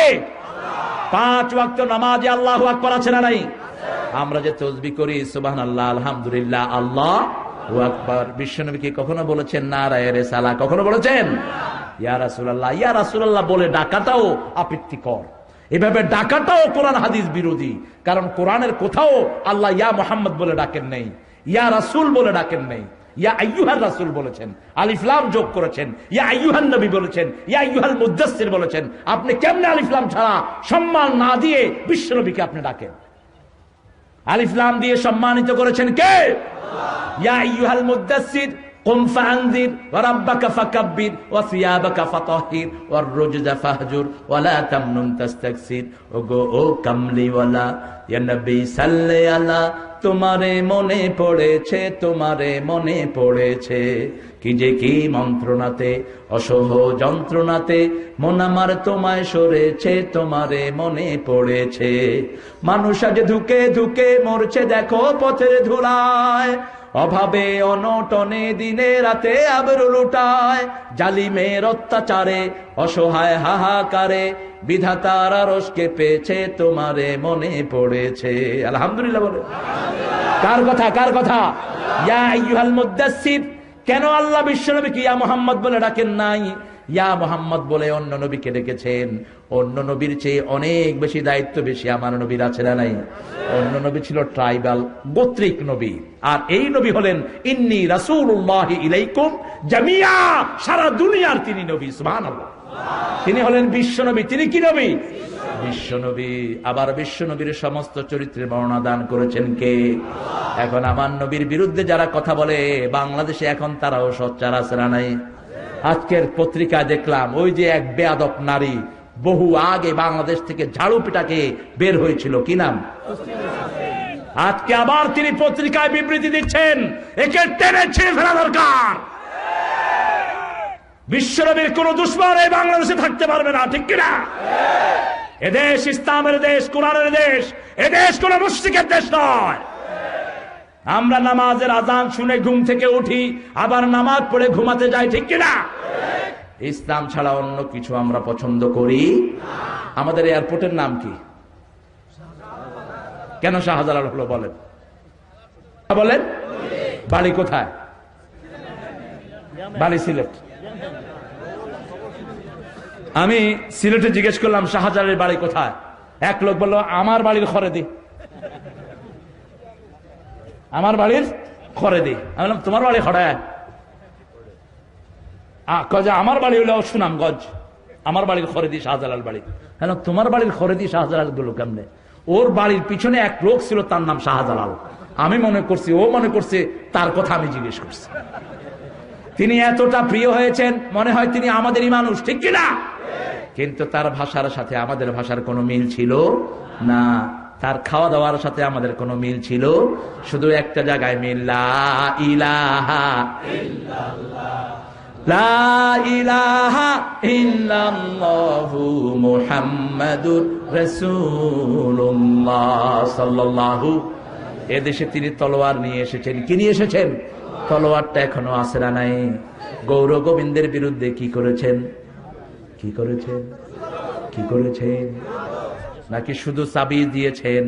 শুধু তাবিজ দিয়েছেন আর চুমা দিয়েছেন, শাহজালাল জয় করে নিয়েছেন। পুরা সিলেটকে তিনি ঘিরে ফেললেন মুসলমান সৈন্য দিয়ে। সুবহানাল্লাহ বলেন।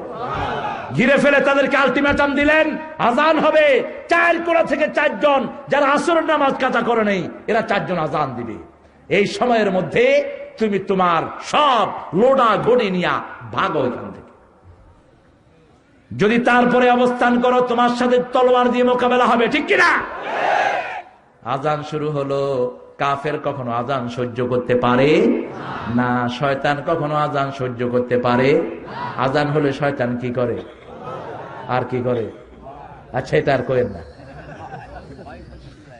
হ্যাঁ, শিয়ালে যা করে শয়তানেও তা করে। কুত্তা যখন শিয়াল যারে দৌড়ায়, তখন কুত্তা থেকে বাঁচার জন্য শিয়াল একটা অস্ত্র প্রয়োগ করে। এই আজান শুনলে শয়তানও সেটা করে। ওটার মুখে আনলাম না আর কি। এবার শাহজালাল রহমতুল্লাহ আলাই গৌর গোবিন্দের প্রাসাদ যেখানে, সেখানে সে দাঁড়ালেন। বের হও। সব বের হচ্ছে, কারণ মুসলমানদের রীতি হলো কেউ যদি তাদের কাছে নিরাপত্তা চায় তাদেরকে নিরাপত্তা দিতে হবে। কাউকে মারা যাবে, আবার কোনো মেয়েকে মারা যাবে না, কোনো শিশুকে মারা যাবে, কোনো বৃদ্ধকে মারা যাবে। শুধু যারা অপরাধী তাদেরকেই শাস্তি দিতে হবে, ঠিক কিনা? তার অপরাধ প্রমাণের পর, তার আগে শাস্তি দেয়া যাবে।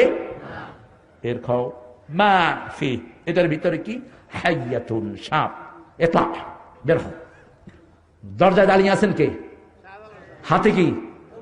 হাতে কি? তলোয়ার। হাতে তলোয়ার। এটা মা হাদা হাইয়া, সাপ। ইয়েমেনের মানুষ। কি এটার ভিতরে? সাপ। ইফতাহ বাবা, এটার মুখ খোলা। গিয়ে দেখে গৌর গোবিন্দ ভিতরে বসে রয়েছি। কি খবর? সামেহানি, মাফ করে দেন। এতলা, মাফ করে দিলাম, যা। সুবহানাল্লাহ বলো।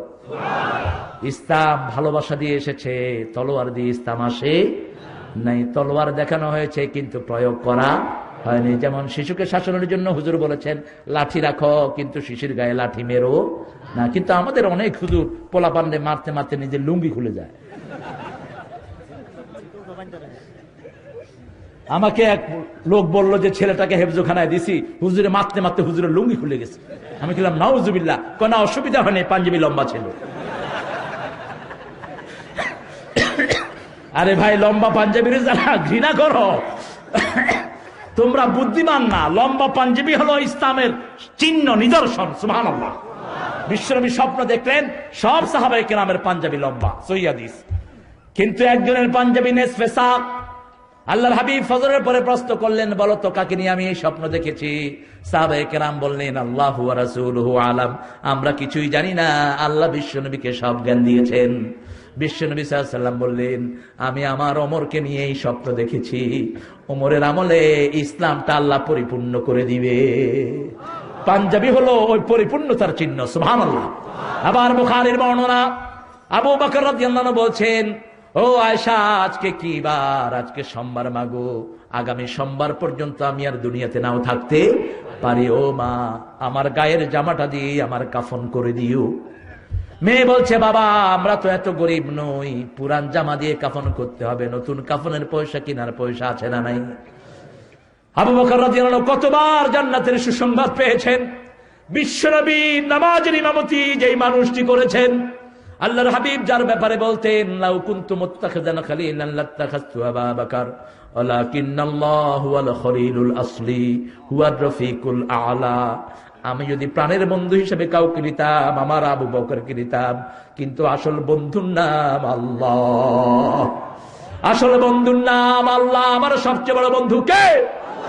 আমার যখন ফুরাবে দিন, আসবে গহীন রাতি, থেকো আল্লাহ এ জীবনে হয়ে চির সাথী, আসবে গহীন রাতি। জীবন নদীর দুকুল জুড়ে আসলে অমানিসা, থাকবে না আর এ দু চোখে একটু আলো দিশা। সেদিন আমার, সেদিন আমার, সেদিন আমার অন্ধ চোখে তুমি আলোর জ্যোতি, আসবে গহীন রাতি। বলেন আমিন। আবু বকর রাদিয়াল্লাহু আনহু এত বড় আমলদার মানুষ। বিশ্বনবী এক বর্ণনায় বললেন, কিয়ামতের ময়দানে আল্লাহ কাহার রূপ ধারণ করবেন, কোন নবী আলাইহিস সালাম আল্লাহর সামনে যেতে সাহস পাবে না। সেই সময় আবু বকর আর ওমরের আমল যখন আল্লাহর সামনে দেয়া হবে, আল্লাহর কাহার রূপ পরিবর্তন হয়ে আল্লাহ রহমান রূপ ধারণ করে নেবে। এত বড় আমল আবু বকর করেছেন। বিশ্বনবী একদিন বলছেন, আয়েশা আকাশের তারাগুলো কি তুমি দেখো? দেখি। আমার ওমরের আমল তারার মতো। আয়েশা কোনো কথা বলছেন না রাদিয়াল্লাহু আনহা। হুজুর বলেন, আয়েশা কিছু বলো। বলছি ইয়া রাসূলুল্লাহ, আমার আব্বার কথা তো আপনি কিছু বলেন নাই। বিশ্বনবী বললেন, আয়েশা রে, ওমর যতটা আমল না করেছে শত ওমরও আমার আবু বকরের কাছে আসতে পারবে না। এত বেশি আমল তিনি করেছেন। সারা কোরআনে একজনকে আল্লাহ সাহাবী বলে পরিচয় দিয়েছেন, তিনি আবু বকর। আল্লাহ একজনকে সাহাবী বলে ডেকেছেন, ইয ইয়াকুলু লিসাহিবিহি লা তাহজান ইন্নাল্লাহা মা'ানা। যখন বিশ্বনবী তার সাহাবীকে বললেন, তুমি মন খারাপ করো না, আমাদের সাথে কে আছে? সেই আবু বকর রাদিয়াল্লাহু আনহুকে বিশ্বনবী বলছেন, ইরহামানা উম্মতি ওয়া উম্মতি আবু বকর, আমরা আবু বকরের উম্মত, ঠিক কি না? সেই আবু বকর নিজের মেয়েকে জবাব দিচ্ছে, মাগো, আমার কোনো আমল যদি কবুল না হয়, এই নতুন কাফন পরে আমার কি লাভ হবে? আর যদি আমার আমল কবুল হয়ে যায়, আল্লাহ নিজে পুরান জামা খুলে আমাকে নতুন কাফন পরায়া দিবে। দুনিয়ার নতুন মানুষের জন্য নতুন কাপড় রেখে দিও, আমার পুরান জামাটা দিয়ে আমার কাফন করে দিও। এই জন্য তিনি যখন দুনিয়া থেকে বিদায় হন, তার গায়ের জামা দিয়েই তাকে বিদায় করা হয়েছে। আল্লাহু আকবার। লম্বা জামার ফজিলত আছে না নাই? আবার সতর ঢাকার জন্য এটার বিকল্প কোন জিনিস নেই। বিশ্বনবী এক বর্ণনায় বলেছেন, পিছন লম্বা জামা তোমরা পরবা। পিছন লম্বা জামাগুলো সবচেয়ে মডেস্ট, সবচেয়ে শালীন, সবচেয়ে সুন্দর। আপনি একটা শার্ট যত লম্বাই হয়, সেজদায় গেলে পিছনটা ঢাকে না, কিন্তু একটা পাঞ্জাবি যত শর্টই হোক, পিছনে একটা আলাদা কাপড় আছে না নাই? কথা বলেন না কেন? এখন আমার মায়েরা, আমার বোনেরা, আমার মেয়েরা ছোট কামিজ এসেছে তাদের বাজারে, মারা তোমরা এগুলো পরবা না, এগুলো তোমাদের সতরের জন্য অত্যন্ত আপত্তিকর, ঠিক কিনা? তোমরা লম্বা কামিজ পরবে, যেটা তোমাদের সৌন্দর্য বাড়িয়ে দিবে। ওই যে ভারতে কোন ড্রেস হয়, এগুলো তোমাদের অনুসরণযোগ্য নয়। তোমরা অনুসরণ করবা মা আয়েশার কাপড়, মা খাদিজার কাপড়, ঠিক কিনা?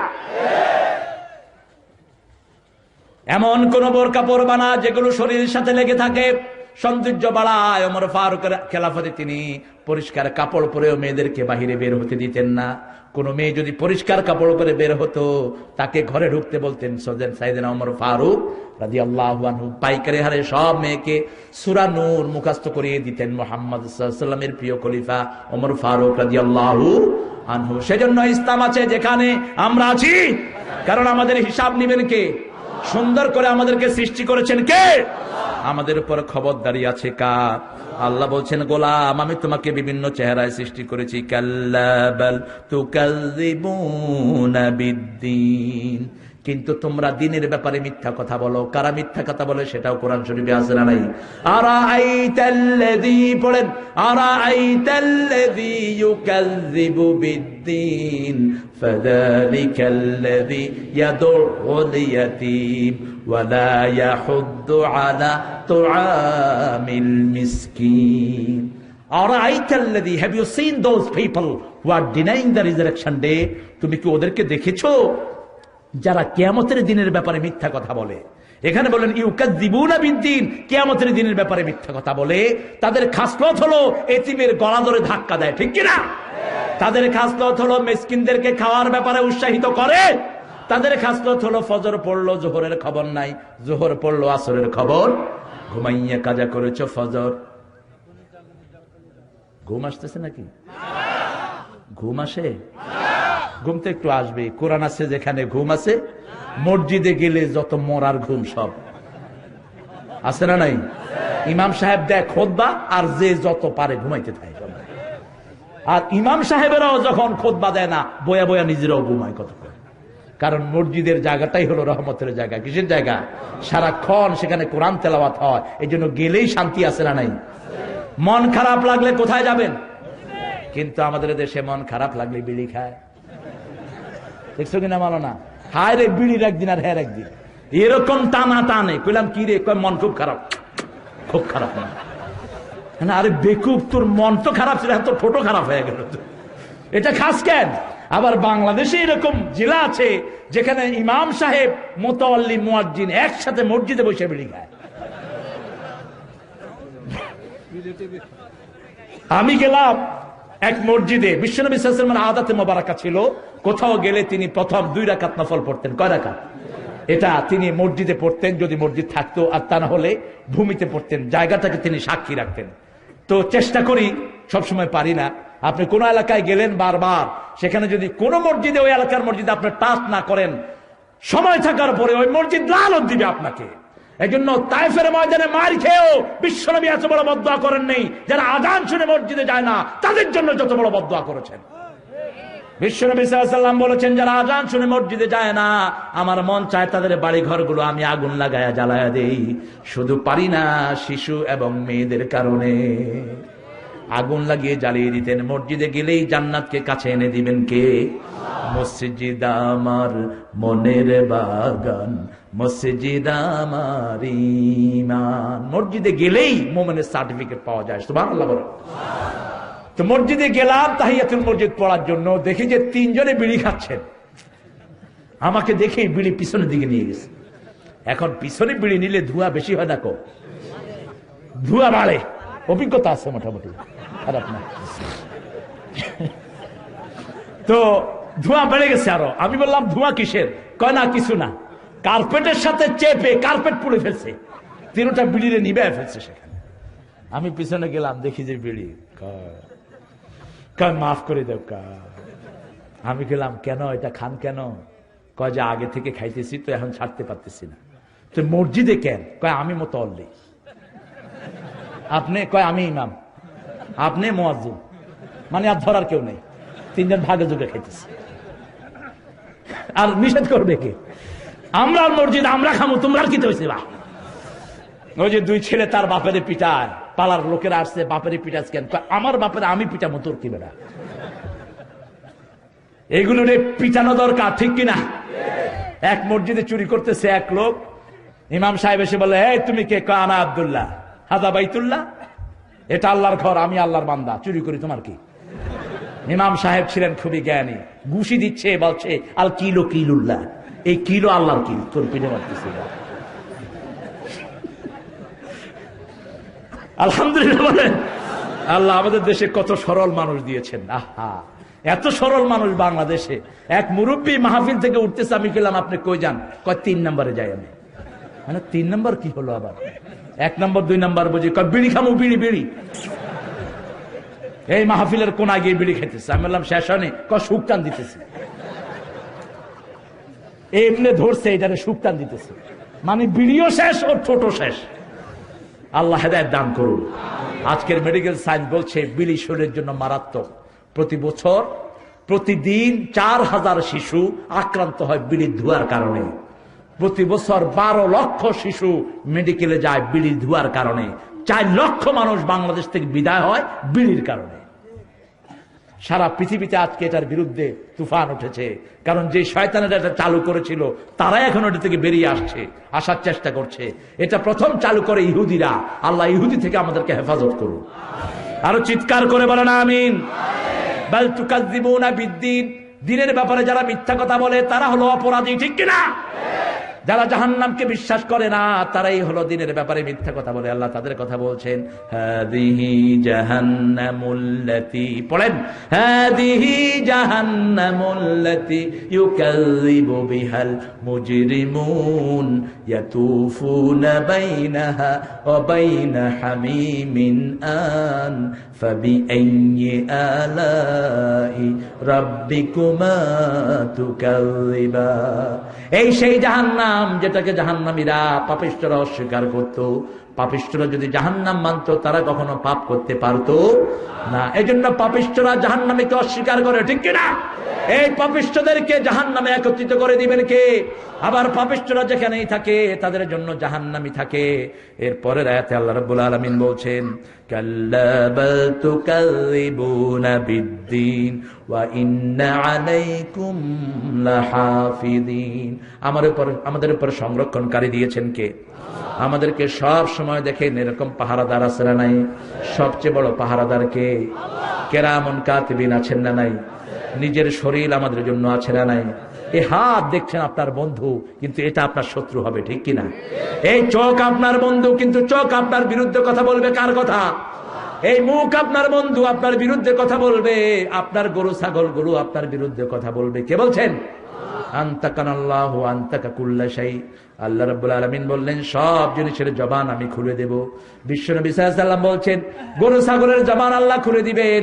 গরুদেরকে জিজ্ঞেস করা হবে কে তোমাদেরকে চুরি করেছে, গরুরা বলবে এই লোক আমাদেরকে চুরি করেছে, চুরি করে হজে গিয়েছে, আলহাজ গরু চোর, আলহাজ গরু চোর। আবার রাস্তার ইট যারা চুরি করেছেন, রাস্তা একটা 3 মাসও টিকে না, আহা কি ফুর্তি, বারবার টেন্ডার হইবে, বারবার পয়সা কামাই হইবে, আর জনগণ শুধু কষ্টই করিতে থাকিবে। এত সহজে আল্লাহ ছেড়ে দিবেন না, ঠিক কিনা? রাস্তার পয়সা মেরে বহু ইঞ্জিনিয়ার মসজিদ বানায়, তা অবশ্য নাই। আর মসজিদের হুজুররা কয় আল্লাহ ইঞ্জিনিয়ার সাহেবরে জান্নাত দিয়ে দিও। জান্নাত কি তোমার বাপের জান্নাত?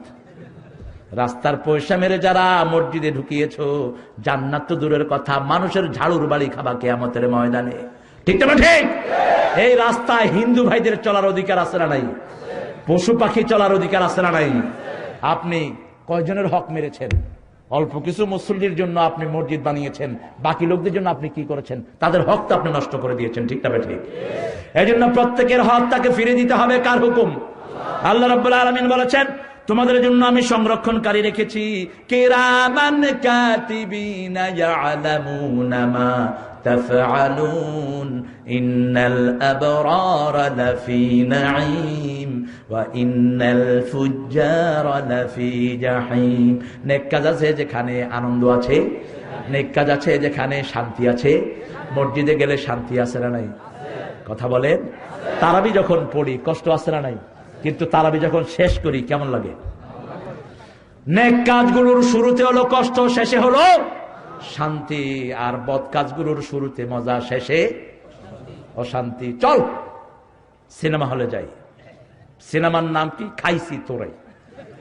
সিনেমার নাম হলো খাইছি তোরে, মানে তোরেও খাইছি, তোর ইমানও খাইছি। চল, ফুর্তির সাথে দেখলো, কিন্তু যখন দেখে বের হয় মনে হয় সবগুলো চোরার ডাকাত, কারো সাথে কারো কোনো কথা নাই, সবগুলোর মতনই চলছে। ঘরে আসলে বাপ মায়ের মালামত আছে না নাই? ওস্তাদদের পীড়া আছে না নাই? আছে। আর আকাশ জমিনের যত প্রাণী আছে সব তার জন্য লানত দেয়, ঠিক না? ঠিক। আর আপনারা যারা এসেছেন আপনাদের জন্য দোয়া করছেন কে? আল্লাহর সমস্ত ফেরেশতারা আপনাদের জন্য দোয়া করছে। আরশ থেকে আল্লাহ একটা রহমতের চাদর দিয়ে আপনাদেরকে ঢেকে রেখেছেন। এই চাদরের নিচে বড় গুনাহগার আসলেও তার জীবনের গুনাহগুলো মাফ করে দিবেন কে? এই জন্য শান্তি আছে সেখানে, নেক কাজ আছে সেখানে। আমরা যখন ইফতার খাই মজা আছে না নাই? এরকম মজা কোন বেরোজগারি পাবে? পাবে না। কিন্তু অনেকেই কয় হালায় রোজা রাখি নাই, ইফতারি না খায় কাফের, মনে কি হালায়। পুরান ঢাকার লোকেরা যে কত মজার, এরা এই শালা শব্দটাকে বিশেষভাবে এদের জন্য আবিষ্কার করে নিয়েছে। এরা বাপেরও শালা কয়, বাপে পোলারেও শালা কয়। আমি যখন ৭৭ সালে ঢাকায় প্রথম বসবাস শুরু করি, এক গলিতে গিয়ে দেখি এক মুরব্বী ছেলেকে বলছে, আবে হালা কই গেছিলে? ছেলেকে, বাবা হালা বইলা গেছ, তুমি হালা আমরা পাঠাইছিলা। আমি কইলাম বুড়া মানুষ হালা হয় কেন? আমি দাঁড়িয়ে বললাম, মুরব্বী আপনাকে মধ্যে সম্বন্ধীকে, তুমি হালা ভিতরে ঢুকছো কে? আমি গেলাম, এই মেয়ে আমি আপনার হালা হইলাম কবে? কয় এটা হলো মোহাব্বতের হালা, বুঝছো নাকি? খুব আন্তরিক, এরা কিন্তু খুবই আন্তরিকতা রাখে। আবার ঢাকার ছেলেরা যেখানে পড়ে, যেমন জামিয়াতে আমি শেফাউল যেখানে পড়েছি, ঢাকার এক ছেলে ছিল খুবই সরল। তো তোর নাম ছিল কাউসার, ওর ছোট ভাইয়ের নাম সারোয়ার। তো মোল্লাদের সাথে পড়তো ওই ছেলেটা। তো ফজলুল্লাহ হুজুর গাফরাহুল্লাহ তিনি প্রায় মাগরিবের নামাজ পড়াতেন, সূরা কাউসার শেষে পড়াতেন। তো 2-3 দিন সূরা কাউসার শুনলো, এগিয়ে হুজুরে কয়, হুজুর আপনি ডেলি আমার নাম কোন কে? আপনি কালকা থেকে নামাজের ভিতরে কবেন ইন্না আতাইনা কাল সরোয়ার, আপনি শুধু আমারে ডাকেন, আমার ভাই রাগ করছে। কি সরল দেখেন। এই পোলা সবাইরে শালা বলা শেষ। হুজুরের কাছে আমরা বিচার দিলাম, হুজুর এই ছেলে আমাদেরকে শুধু শালা বলে। হুজুর তাকে ডাকছে, তুমি নাকি সবাইকে শালা কোন হালা আমার নামে বিচার দিচ্ছে? মানে এরা যে এত সরল, ওরা নিজে বুঝেই না যে এটা আমরা অন্য কিছু বলে ফেলছি। এটা আল্লাহ তাদেরকে মাফ করে দিবেন, ঠিক কিনা? কিন্তু এদিক থেকে সব ভাষার চেয়ে পবিত্র ভাষা হলো কোরআনের ভাষা।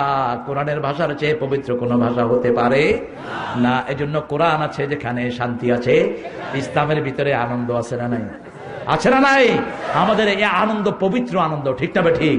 যেমন বিশ্বনবী ইফতারি খেতে বসেছেন, খেয়ে খেয়ে খেজুরের দানাগুলো রাখছেন আলীর সামনে, রেখে বলছেন, এই মেহমানেরা দেখেন আলী কত খাইছে দেখেন।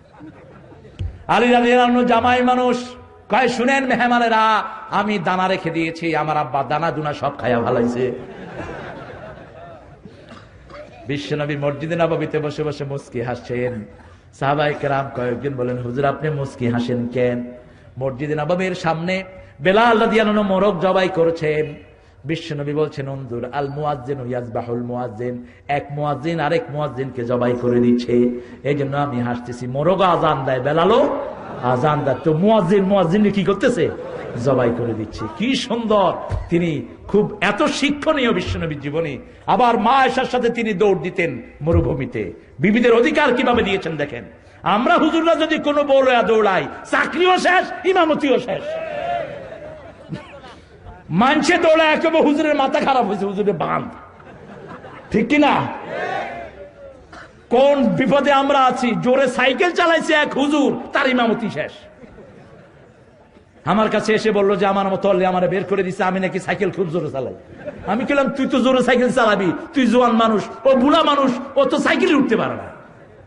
কয় আপনি একটু সুরাহা করেন। আমি মুতাল্লিকে ডাকলাম, ডেকে বললাম, বাবাজি আপনি চাকরি থেকে বাদ দিচ্ছেন কেন? কয় এত জোরে সাইকেল মানুষও চালায়? ইমাম সাহেব মানুষ আস্তে আস্তে হাঁটবে, এত জোরে সাইকেল চালায়? আমি গেলাম, সাইকেল জোরে চালানো তো কোনো নিষেধ নাই। বিশ্বনবী এত জোরে ঘোড়া চালাতেন, ঘোড়ার ধুলা দেখা যেত, কিচ্ছু দেখা যেত না। আল্লাহু আকবার। আবার হুজুর যখন হাঁটতেন, সাহাবায়ে কেরাম পিছনে দৌড়াতে থাকতেন, মনে হতো তিনি উপরে থেকে নিচের দিকে নামছেন, এত জোরে হাঁটতেন মুহাম্মদ সাল্লাল্লাহু আলাইহি সাল্লাম। কার যার শক্তি বেশি তার হাঁটাও জোরে, যার শক্তি কম তার হাঁটাও কম। বিশ্বনবীর গায়ে শক্তি ছিল, 8 জন জান্নাতি তরুণের শক্তি ছিল বিশ্বনবীর গায়ে।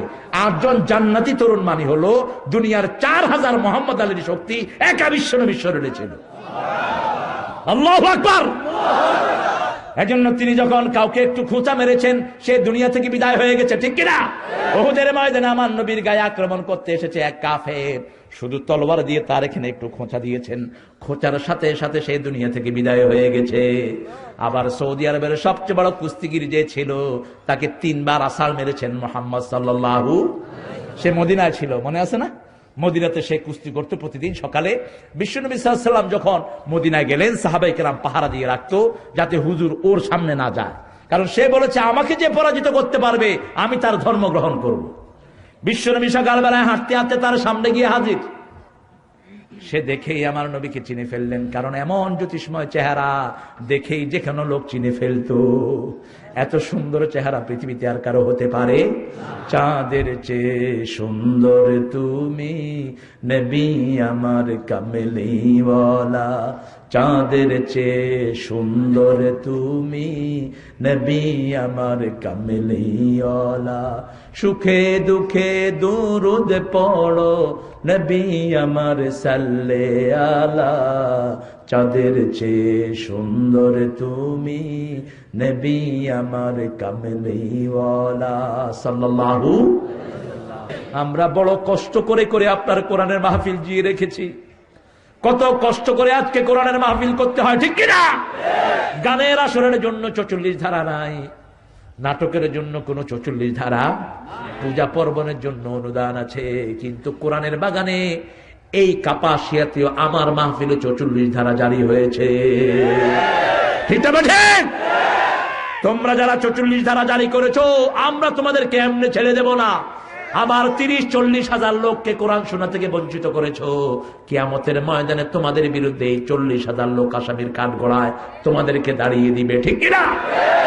এই জন্য কোরআন আছে যেখানে আমরা আছি, কোরআন নাই যেখানে আমরা নাই। আমি দেখেছি কাপাসিয়াতে একটা গণজোয়ার, এত মাহফিল বাংলাদেশের অন্য কোন থানায় হয় না, এমন কোন গ্রাম নাই যেখানে মাহফিল নাই, ঠিক কিনা? কিন্তু প্রতিদিন মানুষের আছে না নাই, একটু বিরক্তও নাই, একটু ভালো লাগলেই চলে যাচ্ছে দলে দলে। আল্লাহ সবাইকে কবুল করুন, আরো চিৎকার করে বলি আমিন। বিশ্বনবী সাল্লাল্লাহু আলাইহি সাল্লাম বললেন, শুনেছি তুমি নাকি বিরাট কুস্তিগীর।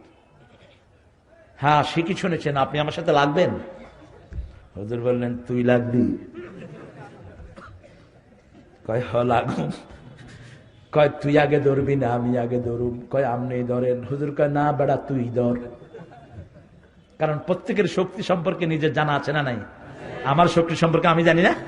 জানি। বিশ্বনবীর শক্তি সম্পর্কে হুজুরের জ্ঞান আছে না নাই? সুবহানাল্লাহ কইবেন না? কি নবীর রহমা আলাইহিস সালাম। আল্লাহু আকবার। ধর ধর, তোর মতো তেলিচোরা ধর। এদিক থেকে সাহাবায়ে কেরাম তো পেরেশান। হুজুর গেলেন কোথায়? যেখানে ভাগের ভয় সেখানে গিয়ে দেখে যে তার সামনে হাজির। সাহাবায়ে কেরামের মন কাঁপতেছে, কি না কি হয়। ধর ধরছনি? হ্যাঁ ধরছি। ব্যাঙের মতো গিয়ে 3-4 আছাড় খেয়ে পড়েছে। এখন উইঠা কয় আমি ধরি নাই। কাফেররা মিথ্যুক হয়। কাফেররা কি হয়? মিথ্যুক হয়। হুজুর বলেন আবার ধর। কোন হাত ধরবি? ধর। আরেক আছাড় দিলেন। এবার কয় হুজুর দান দান, 3 দান। আগে বলল হুজুর আমাকে যদি আপনি হারাতে পারেন আপনার ধর্ম আমি গ্রহণ করব। তৃতীয় আছাড় দিলেন মুহাম্মদ সাল্লাল্লাহু। এবার হুজুর বললেন তোমার ওয়াদা তুমি পূর্ণ করো। কয় এমন আছাড় দিচ্ছেন কথাই বুঝতে পারতেছেন না। কাফেররা মিথ্যুক হয়। কাফেররা কি হয়? মিথ্যুক হয়। আমাদের উপরে কাফেরদের প্রভাব আছে না নাই? কথা বলেন না কেন? বিভিন্ন ফন্দি দিয়ে আমাদের জিনিসগুলো বাগায় নেয়, ঠিক না বেটি? কিন্তু আমাদেরকে কোনো কিছুই দেয় না। আল্লাহ রাব্বুল আলামিন বলছেন গোলাম তোমরা কিয়ামতের দিবসের ব্যাপারে মিথ্যা কথা বলো না। কিয়ামতের দিবসের ব্যাপারে ঈমান আনলে চরিত্র ভালো করে দিবেন কে? যত জিনিস মানুষ চুরি করে সবগুলো ঘাড়ে তুলে দিবেন কে? একটা জিনিসও বাহিরে থাকবে না। আমি চিন্তা করতাম এত ছোট ঘাড়ে এত জিনিস কেমনে জায়গা হবে? বিশ্বনবী সাল্লাল্লাহু আলাইহি ওয়াসাল্লাম বললেন এক এক জাহান্নামীর ঘাড় উহুদ পাহাড়ের মতো আল্লাহ চওড়া করে দিবেন। যত জিনিস চুরি করেছো সব ঘাড়ে তুলে দিবেন কে? ওই যে এক লোকের 2টি প্রাণী ছিল, একটা ছিল গাধা আর একটা ছিল ছাগল। গাধা ছাগল গাধারে কয় গাধা তুই আসলেই গাধা। গাধা কয় তুই কইলো গাধা না কইলো গাধা, তুই কস কে বেড়া? কয় দেখ তোর মালিক কখনো আদর করে না, তোর জন্য কোনো খাওয়া রেডি করে দেয় না, আমাকে গোসল করায়, গলা চুলকিয়ে দেয়, কত আদর আমাকে করে। ছাগল গাধা কয় ঠিকই তোমারে আদর করে, কোরবানির চাঁদ উঠছে সেই জন্য তোমার আদর বেড়েছে। খাও ভালো করে খাও, আমার আল্লাহ বলেছেন কুলু ওয়া তামাত্তাউ, খাও খাও। হিসাব নিবেন কে? কে নিবেন হিসাব? প্রত্যেকটি জিনিসের হিসাব আছে না নাই? এমনকি সাহাবায়ে কেরাম বলেন হুজুর পানিরও কি হিসাব দিতে হবে? আল্লাহর হাবিব বললেন পানিরও হিসাব দিতে হবে, কারণ এই পানির অভাবে বহু মানুষ দুনিয়া থেকে বিদায় হয়, ঠিক কিনা? বিশ্বনবীর কলিজার টুকরা, হুসাইনের কলিজার টুকরা কারবালার ময়দানে 1 কাতরা পানির জন্য দুনিয়া থেকে বিদায় হয়েছে। এই জন্য বিশ্বনবী বলতেন সাগরে থাকলেও পানির অপচয় করো না। এক সমুন্দর নে আওয়াজ দি এক